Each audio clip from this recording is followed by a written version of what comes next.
Good morning, everyone. We're just going to wait a couple of minutes before we begin our presentation, make sure that everybody's had a chance to log on.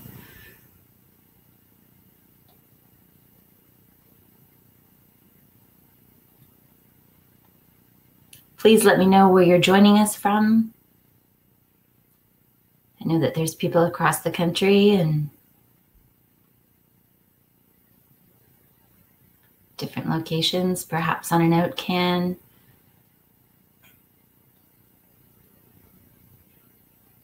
Good morning, Lisa. Good morning, Brenda. Good morning, Tristan, Gabrielle. Grand Prairie, Manitoba.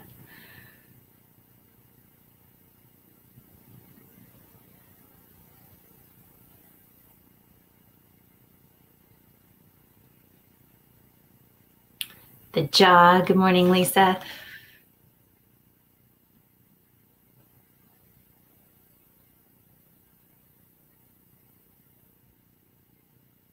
Spent quite a few years back in Moose Jaw.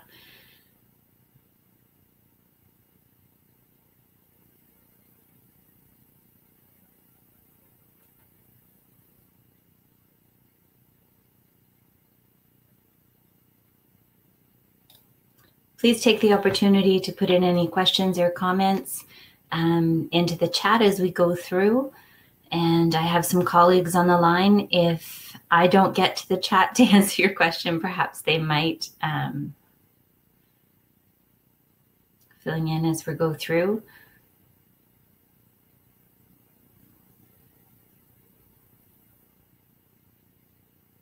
Lisa, I do remember the sun on the prairies.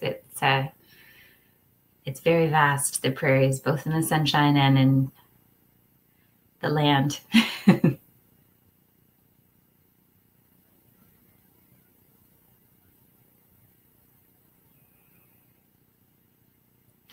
So we'll go ahead and get started. This morning we're going to be talking about stress management and how to take charge of our stress. This is part 3 of 3 different sessions that we offered for Take Charge. Our first one was delivered by Brenda for nutrition. The second was physical activity by Lisa. And then now this one is stress management. Before we begin, I'd like to know where you're joining us from. So I'm just going to put up a quick poll and see what your affiliation is with the CAF. If you could please take a moment to fill that out.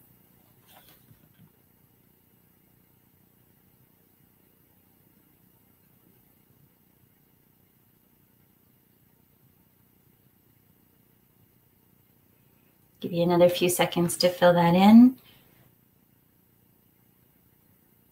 If you're on a phone or on a tablet, you can swipe to the right, and that's where you'll find your polls. And then you can swipe back to the left to come back to the presentation. Thank you for your answers. Guess I should introduce myself. I'm Cindy Tromp from Health Promotion, 8 Wing CFB Trenton. And like I said, we are talking about managing stress this morning. Before we get started, I just want to remind you that this presentation is the intellectual property of the Department of the National Defense. Any reproduction or retransmission of the slides contained in this presentation is strictly prohibited. Sometimes when we discuss things, it can be of a sensitive nature, so please just be aware that some topics might not be appropriate for children, and we just ask for parental discretion on that.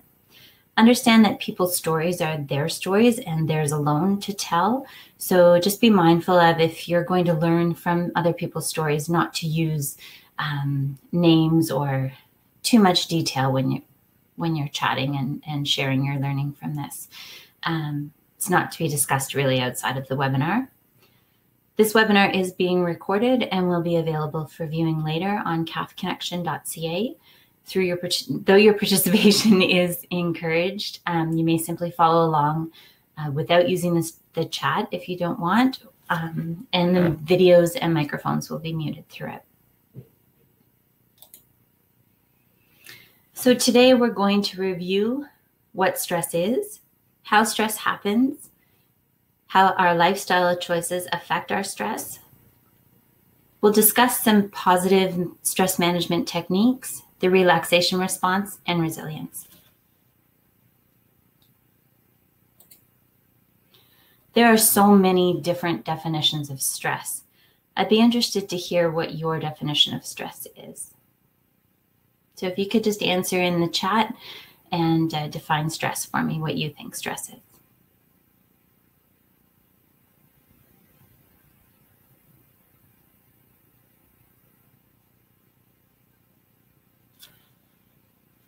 Feeling overwhelmed?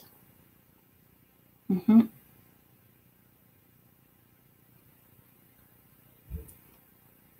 Too many plates to juggle, something that weighs down your shoulders, not being able to cope. Yep. Those are all really good definitions of stress.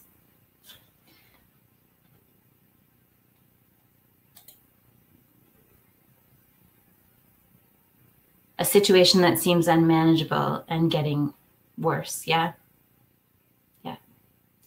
So I'll give you a chance to review this slide. It's about pressures that exceed what our ability is and our imbalances, so those plates that we're juggling as we're going through. So these are just reminding us on why we're here and defining stress and reviewing what stress is. Stress can be positive or negative. The positive stress that you put on yourself is eustress, and the negative stress, it can become very distressful. So high demands, limited resources for undesirable tasks. With keeping the types of stress in mind, I'd like you to start to think about your level of stress. So I have a poll here, and we'll chat about this slide a little bit more, but I'd just like to share a poll with you to see what kind of stress you're feeling right now.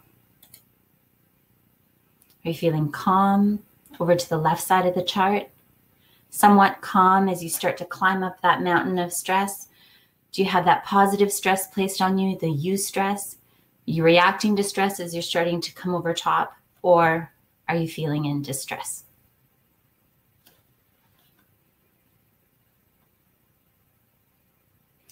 So just as we're chatting about this slide, I'll let you continue to answer the poll if you like. When you're calm, it could be a sense of boredom. And I hear that a lot when people are staying at home these days more and more, and people are becoming bored after months of being in the house. And then on the left side, when you look at it, as you're coming past that positive stress and coming down into a distressed state, excuse me, you're becoming closer to a breaking point where the stress is too much to handle. So just something to keep in mind. Generally, we ask our participants to fill this out just to get a handle on how everybody's feeling in the classroom. So thank you for your answers. This is a reminder of how stress happens. So we have the initial event on the left side, something that's either an external stressor or an internal stressor. In this case, it's a car that's backed into another car. The next step in the three-step process is your mental filter. So how you interpret it and how you judge how you're going to react. Sometimes that mental filter is a little bit stronger than other times. And it has to depend on how well we're handling our stress and managing our stress at the time, on how well we can manage our filter. Sometimes it can be like looking through maybe a muddy windshield and it hasn't been cleaned off for a while. So lots of stress has built up or lots of mud has built up when we try to look through. As mentioned, juggling those plates, if it becomes too much, then you're up in the red as far as the mental health continuum goes, not managing stress very well at all. Or maybe you're somewhere in the middle and you need to take a moment in the yellow or in the orange, or maybe you're handling that stress quite well and you're managing it in the green. So it depends on how you're feeling during the day and in the moment and how quickly you can respond. So just a really quick example, I was speaking with a friend last night and we were talking about stress, and she mentioned that she had received a really nice message from her friend saying that their daughters were the same age and that their daughter had backed out, this person's daughter had backed out of the driveway and hit his car. And he thought about that for a moment, and he remembered back in the history of his time growing up and learning how to drive, and how he had backed out of my friend's driveway and hit her father's car, and how calm the father was in his reaction, and that he handled the situation really well and basically said, "It's just a car. It can be fixed. Are you okay?" So his mental filter and his interpretation was really good. He, asked if everybody was okay.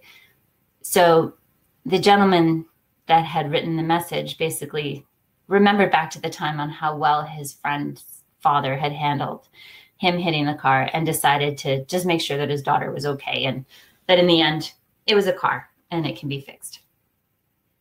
So it's all about how we interpret the event. Sometimes when stress happens, we have different reactions to stress. So some of us go right to fight, some of us run away in flight, and some of us freeze. So this slide just tells us a little bit about how it feels to be stressed.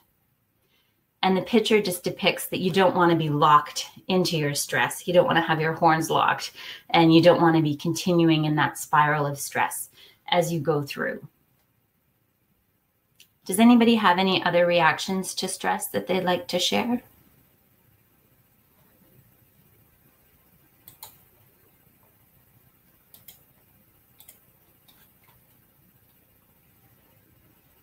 Dry mouth instantly.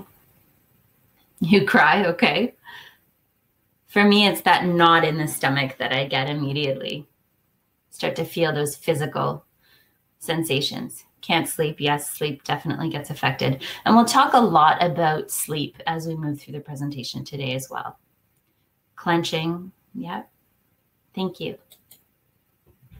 So these are some of the types of stress that we can experience. They can either be external, so that physical and environmental stress, our social stress, so interactions, either interactions that are happening or maybe lack thereof, institutional, major life events like a marriage, a birth of a child, divorce, and then our day-to-day hassles. Maybe that's sharing the housework while we're all in the house together. Our internal stressors are the stressors that we tend to put on ourselves.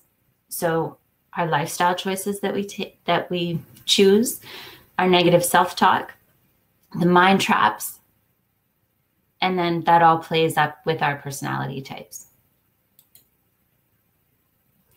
Some of the lifestyle choices that we'll get into a little bit more in the discussion today are our health habits, work-life balance, financial problems, physical fitness levels can add to those stressors, and social isolation.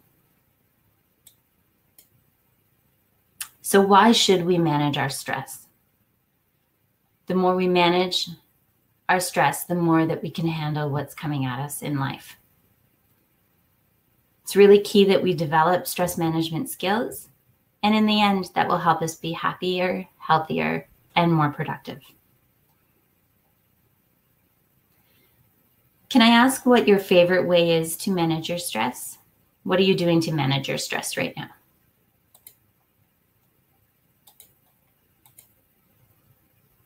Sport?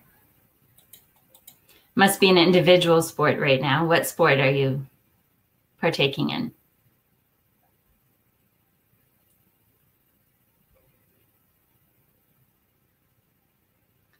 Lots of lists to keep organized. Yep.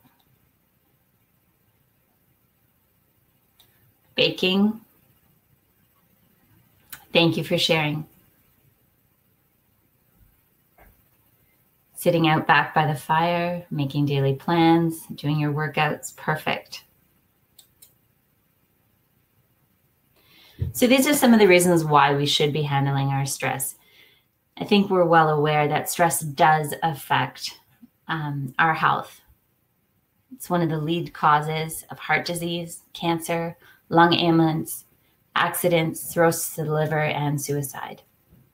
I just had a message from a friend prior to starting this webinar today, and she was talking about how stress was really affecting her eye health. So it really can take a toll on the body, and it's really important to manage our stress. Things to consider. So positive stress management, it's all about our lifestyle. We'll start to explore the effects that stress has and how managing it positively can help. We need to take charge of our stress and take action. So for me, it's about reframing. When you think about the picture that you're looking through, that filter that you're looking through, you can reframe it, you can change it, you can take charge. It's about recognizing, refocusing, remembering what you did last time, if it worked, if it didn't work, the history behind things, reviewing it and regrouping. Sometimes it's about taking a time out, taking a step back before you react. So again, that goes down to the rethink, refocus, recover, reflect, and then recognize your stress. Why are you stressed? Why are you reacting the way that you are? Can you make a change? Can you take charge? Let's explore some ways that we can manage our stress. Time management. Someone said lots of lists to keep organized. Lisa said lots of lists to keep organized. So this is a skill to manage our time. We have to be aware of how we spend our time. So what gets in the way of us being able to manage our time? Can anybody think of some things?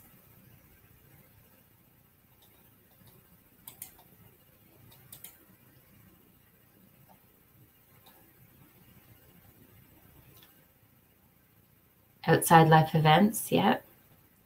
Kids, disjointed schedules, kids, yeah. Sometimes it's our overall family schedule that gets in our way. Sometimes it's about people asking a little bit too much of us, and that it's important for us to ask for help sometimes too. So this is all about setting boundaries. So does anybody here have an example of how they've had to say no, or what a good way to say no is?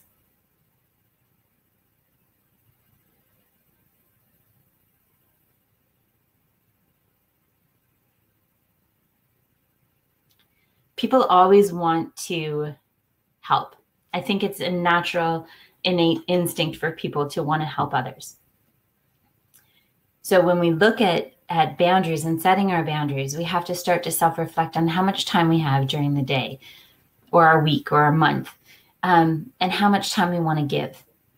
So sometimes saying no doesn't have to be no. It can be rescheduling. It can be making that list later on.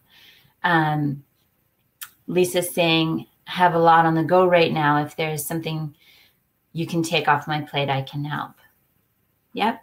So quite often a statement like that can be used to take something off your plate if you have a lot of work commitments, for example, or if you had a lot of family commitments and you want to share your responsibility a little bit. Sometimes it takes confidence to be able to say exactly that. I don't have time to do all of these things. I want to be very productive, but I can't do it right now. I have to do it next week. So we generally want to please people. We want to solve problems. So learning to set our boundaries can be very tricky. I know it's tricky for me to say no, but finding the right way to say no and maybe changing that expectation of yourself and the expectation that others have on you is really helpful.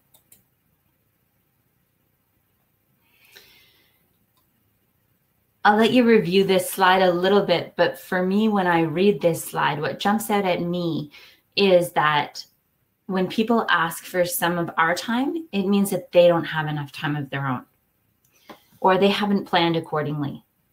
So sometimes their poor planning, they want it to affect us, that it's our emergency to deal with, but sometimes it's not. So learning to say no and learning to help others plan and help yourself plan can be really helpful, especially when it's difficult to say no. It's about taking care of yourself first, and then you'll be able to take care of others. So managing those boundaries.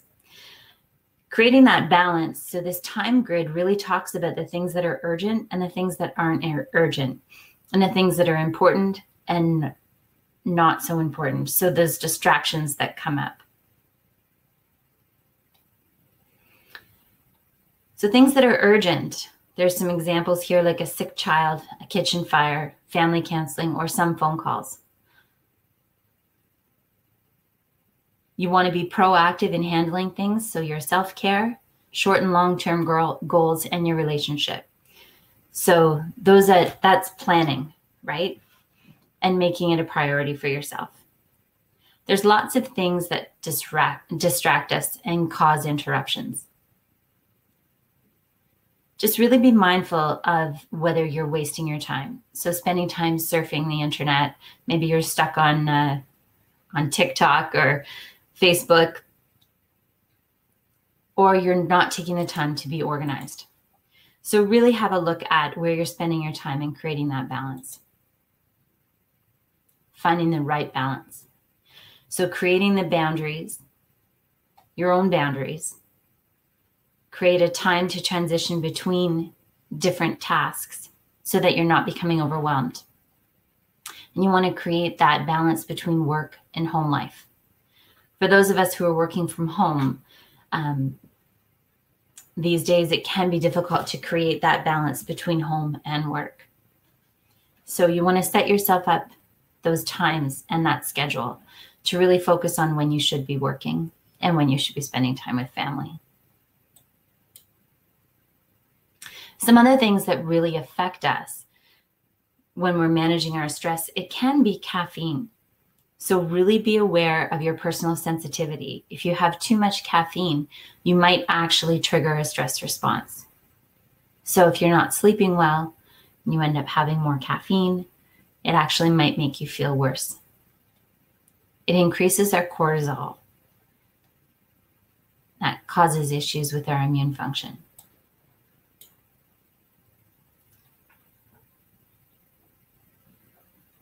So it lowers our immune function.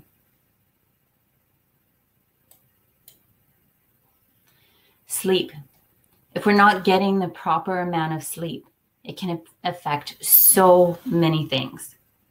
Some things to consider prior to sleep are your exercise, your screen time, and perhaps your alcohol intake or any medications that you happen to be taking. So we'll talk a little bit more about that and how we can start to improve our sleep. If we don't get enough sleep, our cortisol levels go up in our bloodstream. It affects our resiliency, it affects our thinking, and therefore it affects that filter and our stress response. It also can affect our nutrition. When we're starting to become sleep deprived, we tend to be a lot more hungry, and we crave those comfort foods that are high in carbs. That affects our fitness level and our body composition. So some tips to improve our sleep. 2 hours before bedtime, try to avoid caffeinated beverages. You want to avoid alcohol as well. It may help you fall asleep a little bit faster, but it will wake you throughout the night. Your nicotine can excite you as you try to sleep, so trying to avoid nicotine before bed. Exercise. Sometimes people try to exercise just to fit it in the evenings, and sometimes that's too close to bed. So that can elevate our heart rates and it can cause wakefulness and make it difficult to fall asleep. There are some forms of exercise, meditation, yoga, etc., that can help.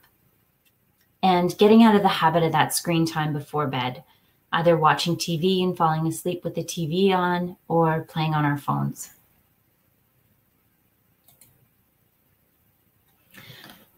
These are some tips to help improve your sleep. And I know there's been some presentations, some webinars that have been given about sleep that have been delivered by my colleagues.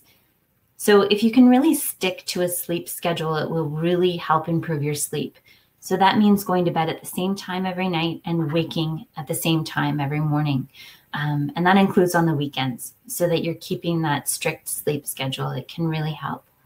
Don't go to bed hungry, and try not to go to bed after you've had too much food either.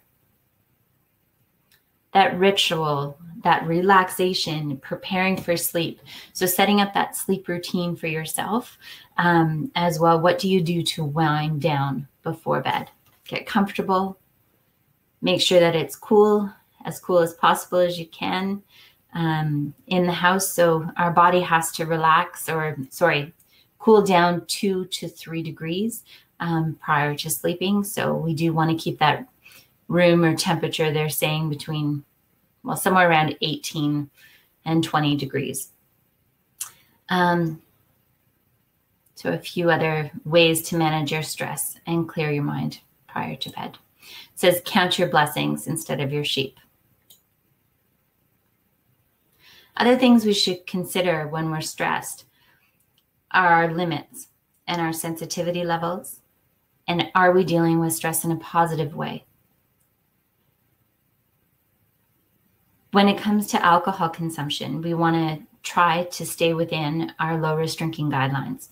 So for women, that's 0 to 2 drinks within 24 hours and no more than 10 per week. And for men, it's 0 to 3 or no more than 15 per week. So just being mindful about staying within our low risk drinking guidelines, watching out for gaming and gambling, make sure everything is in moderation. And then, as I mentioned before, nicotine, trying to avoid nicotine 2 hours before bed. Our nutrition really affects our stress. Lisa and Brenda have both covered lots of nutrition benefit, mostly Brenda in the first part of this series. It increases our overall and physical performance, increases energy, and reduces the risk of disease. So there's some little nutrition tips there. Eat regularly, cut down on caffeine, and make sure that you get lots of nutrients in your diet. Physical activity that Lisa covered last week. It really helps with developing our response to stress.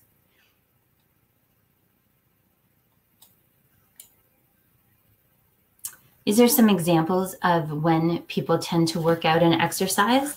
If they work out in the morning, it's that they're getting ready for the day. If they work out at noon, they're recharging for the day. Recharging for the rest of the day, I should say. And then if they work out in the evening, they're really trying to let go of their day. So when is your favorite time to work out for those of you who do regular exercises? For me, it's the afternoon. Evening, morning. Sometimes it's just about when can we fit it in our day, right? And it's important to get up and moving, get outside, get some fresh air as much as possible.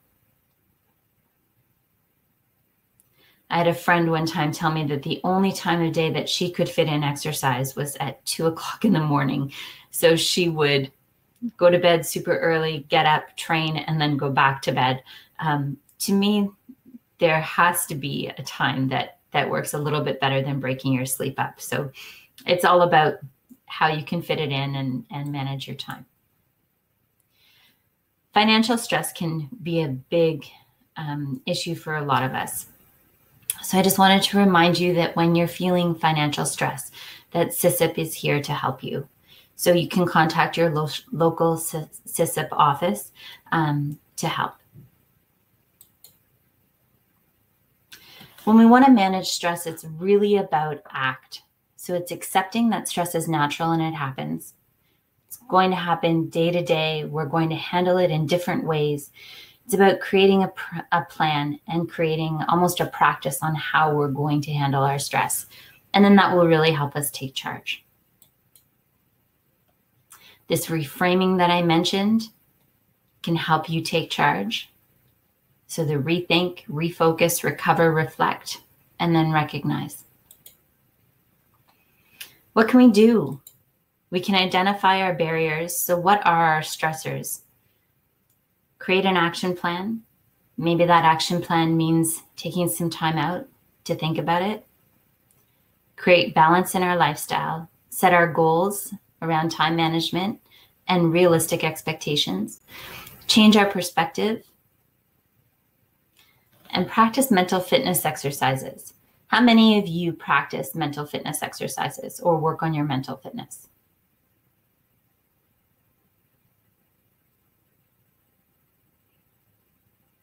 What are you doing for your mental fitness? What are some examples?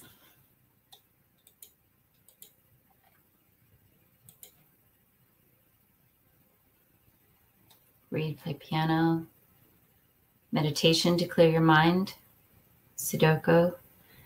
Yeah, that counts for sure, it does. Adult coloring, yeah.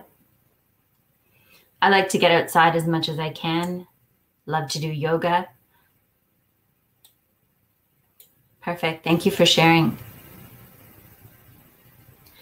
You really want to focus on the balance so you can create a vision for stress management lifestyle through healthy choices. When we think of our balance strategy for the CAF, it includes nutrition, physical activity, injury reduction, and sleep. So creating that balance can make you more operationally ready and be able to manage your stress throughout your life. Relaxation. If you can cut out that stress and be more calm and relaxed, these are some techniques that we can use. Grounding technique, visualization, meditation, prayer, deep breathing, yoga, stretching, and massage, and positive self-talk. So does anyone out of that list have a favorite that they work on, or what's your go-to number one? For me, it's deep breathing. Prayer, meditation, yeah. Perfect.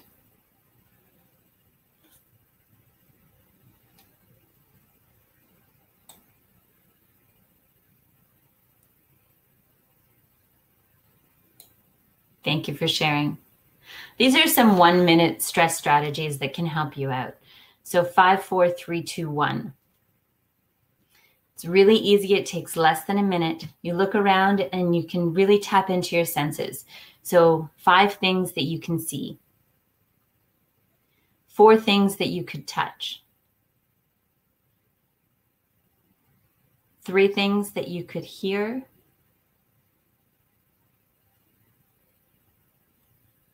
2 things that you could taste.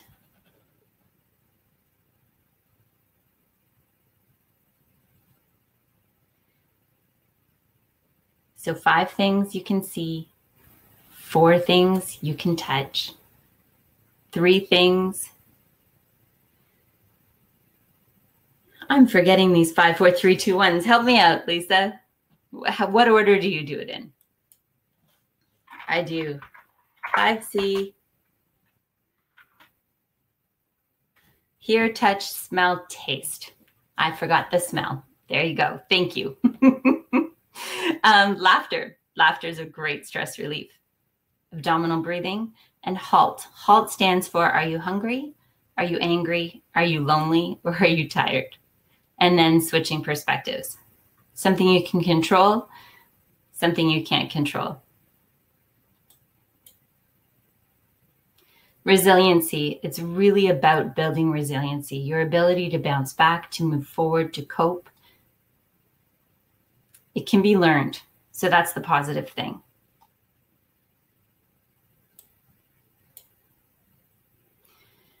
When we think about resilient people, they're optimistic and they're hopeful. They're aware of emotions and behaviors. They understand that stress happens and setbacks happen, like blanking on certain things. They're good problem solvers and they have skills, strong connections to others, and willing to help. It's all about change or being changed. the event that causes stress, the way we view the event, and how we respond. So just to review, stress can be positive or negative. When we practice stress management, we're happier, healthier, more productive, and resilient. Keep in mind how stress happens, that event, the mental filter, and our response, the relaxation response, and the vision for stress management. So our lifestyle choices, our nutrition, our physical activity, sleep, and balance.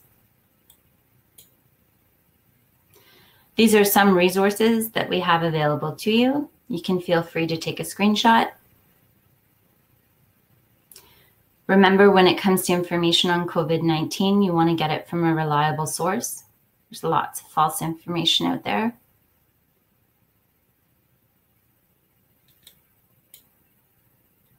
And does anyone have any questions?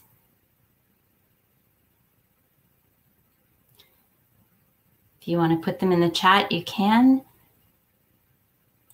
While we're looking at this, there's a couple of polls that I need you to answer. Well, one actually more poll.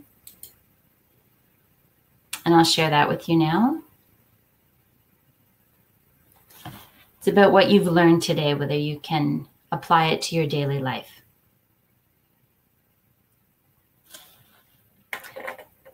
If you have questions that you're not comfortable sharing within the chat, you can certainly email us at hptrenton2@gmail.com.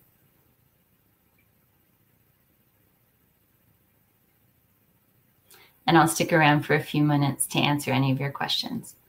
Abdominal breathing is one of the questions that I have come up. So it's abdominal breathing or tactical breath or square breathing is how people can think of it. So sometimes people actually draw a square or 4-count breathing. So you inhale for 4, hold for 4, exhale for 4, and hold for 4. So it's really about pacing your breath. And it's about not having those shallow breaths that come through your chest. It's about having your breath come through your abdominal area. So quite often people will put a hand on their heart and a hand on their belly. And as they inhale, they try to calm their upper body and they try to expand and fill their lower abdominal area with breath. And then exhale, feeling it coming in through the spine. Does that answer your question, Gabrielle?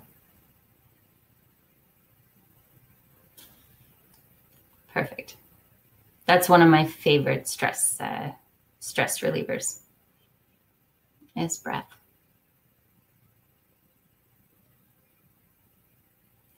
Well, I want to thank everyone for your time today. I hope you've enjoyed the presentation.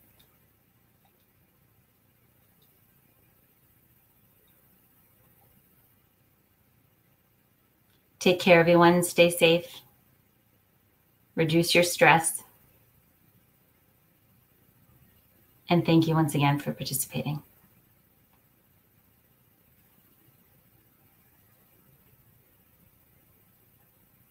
Have a great day, everyone. Take care.